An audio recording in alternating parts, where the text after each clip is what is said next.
guys, this is Lucy Polgar from Last Bastion, sponsored by Fight Division, here with the absolute legend, the champion, Niamh Kinehan. So thanks so much for coming chatting to us, because Niamh is literally just here to enjoy a night, and I've managed to hound her and get her on camera because we want to talk to you about what's happening with you. So the last fight you had, quite a few injuries. You had a broken foot before going in, torn the rotator cuff in the fight. Just update everyone, like, where are we up to? Still broken, but yeah, my shoulder, I'm having an operation in 2 weeks. It was a lot worse than they thought. Yeah, it's sick that I'm injured. So it was a lot worse than what we thought. So basically, my shoulder dislocated in the fight, but ripped everything out whilst I was at it. Only my shoulder went back into place, nothing else. So they're trying to fix me up, so they've got to do whatever they've got to do. And then, yeah, hopefully, like, this time next year, I'm looking to be fighting again. But so you're still coming back, though? There's definitely a comeback coming? Yeah, definitely. Yes. I've only just realised that I'm actually good at nothing other than punching people in the face. This needs to get healed. We need to get you back in. This is like, yeah. So one thing that I want to ask, like, which obviously I don't even know how you can answer it, because I assume the answer is just like pure adrenaline, but how did you manage to get through that fight? So for those who don't know, this happened in the Hitman Fight League fight. Niamh won, absolute a mega performance, but those injuries, to fight through that, how? Yeah, pure adrenaline. I'm Frank in your corner. Oh, yeah. Literally. Oh, yeah, that'd help. So I have a little like dicky right shoulder, and then I went back to the corner, and then I was like, my shoulder's gone. So they just thought it was that. So it was just like, use it, and I was like, no, it's my left shoulder. And then Frank was like, just don't use it. So I was thinking, right. And then round 2, I was like, shit.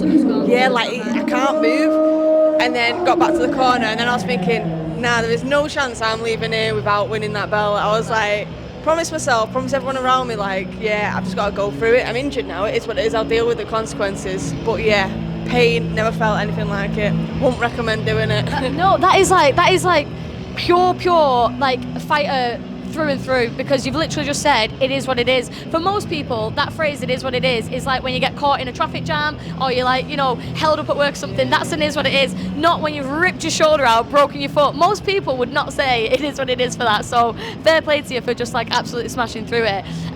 Would you do it again? Probably, yeah. When you got Frank in your corner who's saying don't use it, and I mean, don't get me wrong, it's a lot harder to not use it when it's your backhand, it's your strong hand and stuff. But I mean, hopefully this will never happen again. But if I'm in a fight, and I mean, it's the last world title I had to win, to have them all. So yeah, I'm so glad that I won. Did that help that you knew that was like the last? Yeah, and I was in Manchester. Oh, of course. Like, I had my people there. It was adrenaline. Like, it's just like a drug, and it's a dangerous thing. But yeah, and then I was like, I'll just kick. So obviously I had a broken foot. So I was just thinking, just kicked. So let's talk about the broken foot, because again, we've spoke about this off camera, but I don't think I've got you on camera saying this. So you broke your foot before you went in and still chose to go and fight. Like, this mentality that you have of just like head down, no matter what, I'm going through. So you didn't know it was like broken, but you knew there was an injury. You knew the foot wasn't 100% before going in, and then obviously after the fight, confirmation that it was broken. What was the lead up to the fight? So saying that in that week when the foot's injured, was there ever a split second where you thought, I can't do this? Or was it always the case? Look at you shaking your head straight away. I love it. I was always gonna fight. I was sparring in the gym, and I kicked one of the lads' elbows, and then I felt it, and then I was like, I'll be all right. Straight away, done it again. Stupid. But yeah, so then I knew it was broken, and I was like that to Frank, like, I've done something to my foot, but I was like, not making out it's a big deal or anything. And then I was in bed, and I was like, yeah, my foot is pulsing, like, it was pulsing, but I was still running on it. I just didn't kick for like the last 2 weeks of fight camp. I was just like, I'll deal with that when it's done. And even then, like, so on the Saturday night when I fought, then on the Sunday morning I woke up and I was like in tears with my shoulder, like the pain, like adrenaline had worn off and everything. And then I was like, and then Ashley, Frank's daughter, was like, just get your foot checked anyway. And I was like, oh yeah, it's broke. But the nurse was laughing at me, I was like, yeah, it's all right. I love how you're still saying it with a smile on your face, like, oh yeah, it was broke. You say things so casually, like, for most people this would be like really big news, and you're like, it is what it is. Oh, and I also broke my foot as well, no biggie. I've never been injured in my life, like, I've never really had an injury. So if you're gonna do it properly. Serious, yeah, don't recommend it though. If you're gonna get injured, you've gone for the full whack. So talk to us then about recovery time. So you've got an operation in 2 weeks. Recovery time, like, how long is it before you can at least get back training? Well, like, I obviously, like, the first question was, like, when can I get back fighting? Yeah. Like, they say, like, you probably won't get back to your level that you're at and stuff like that, so... They don't know Niamh Kinehan. They don't know. But no, so I was like, obviously I was sad, but I was just like, nah, do you know what? Like, I will. Like, so... But they say, like, 6 months is, like, when you can get back to light work on it, like getting, but they said like my strength's not gone at all, my muscles are all fine, it's literally just whatever's in it, so hopefully this time next year, yeah, I'll be fighting again. So going on to like a little bit more of a serious talk to it now, like for somebody like you who is wired as like just a fighter through and through, it must have been like quite mentally challenging. So obviously in the moment the adrenaline's there, we got through, we got the result, great, but then there has been a long time now where you can't really PT, you can't train yourself. For somebody who's just a fighter wired through and through, how has it been for you to be inactive? Yeah, it's horrible. Like the first week after my fight, I was on holiday. I was in a boot and a sling, but I was like, I'm on holiday. Like, I can eat what I want, I can drink what I want. Then we were away again, and then it was after like about a month, and I was like, shit.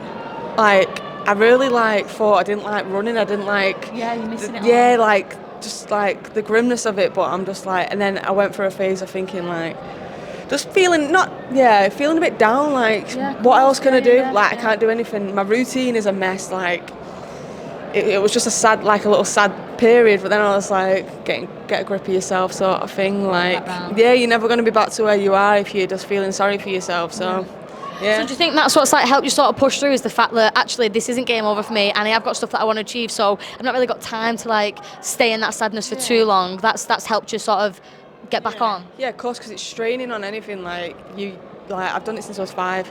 I've never had this long like period like out in my life, so it was a bit like, what do I do? Yeah. But now I'm in the gym every session with the lads and stuff. Like I'm just there helping, talking, making sure like I'm keeping in a routine sort of thing.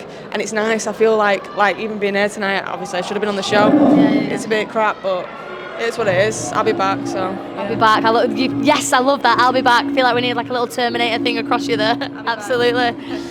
So talk to us then. Obviously we're at Super Showdown tonight. Who are you here to see? So you've got you had fighters on from Frank's gym as well. We had 2 of the kids on earlier.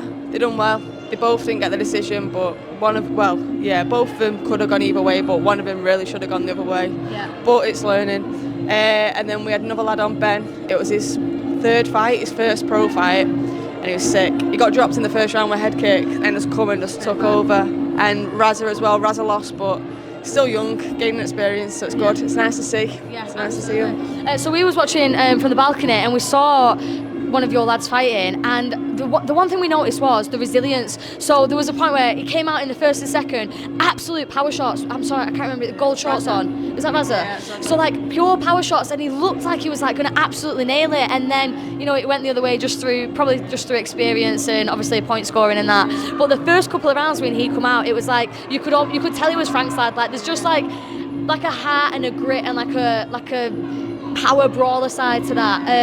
So how, obviously gutted with the result, but like how do you think moving forward for fights like that, when is that just a case of like a little bit of ring inexperience and fatiguing? He's young as well, and it's hard. Like he was strong. He's come from another gym as well. Like the change in him since he's been with us is massive. Yeah. So he couldn't even hit hard. Yeah, he was very like flicky and stuff when he joined Frank, and then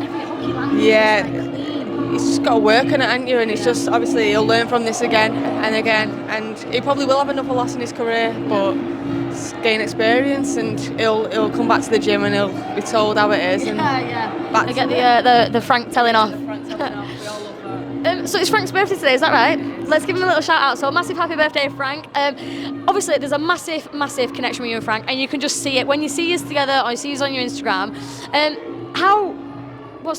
Beneficial isn't the right word, but like how much of a support has he been for this time when obviously as a fighter he knows being inactive when you are a fighter is just so difficult to deal with mentally. How has he been there for you in this time? Yeah, massive. I mean, I'm close with Frank outside of the gym as well, but he said like when I was going through like the little shitty time, he was like get your ass in like a few days a week, see the lads, get in the routine and everything. But yeah, I mean, like Frank is like, Family. yeah, he just does everything for me pretty much, apart from when I'm actually in the ring and when I'm training and stuff. But yeah, like probably without Frank, I don't know what I'd be doing, to be fair. Yeah. You can feel it between us. There's like a real strong relationship, and we are absolutely buzzing to see you back in the ring. I'm so glad that obviously it's not a career-ending moment. So a little bit of a pause, but you'll come back with a bang. Yeah, just have a break. Let these girls come up to my weight category whilst I'm out, and then we'll see them then when I'm back. Absolutely. I'm so buzzing. Listen, thank you so much for chatting, because I know you are just here as a spectator tonight. Thanks for coming and chatting to us, and I cannot wait to see what you do. Nice one, Niamh. Thank you. Here we go.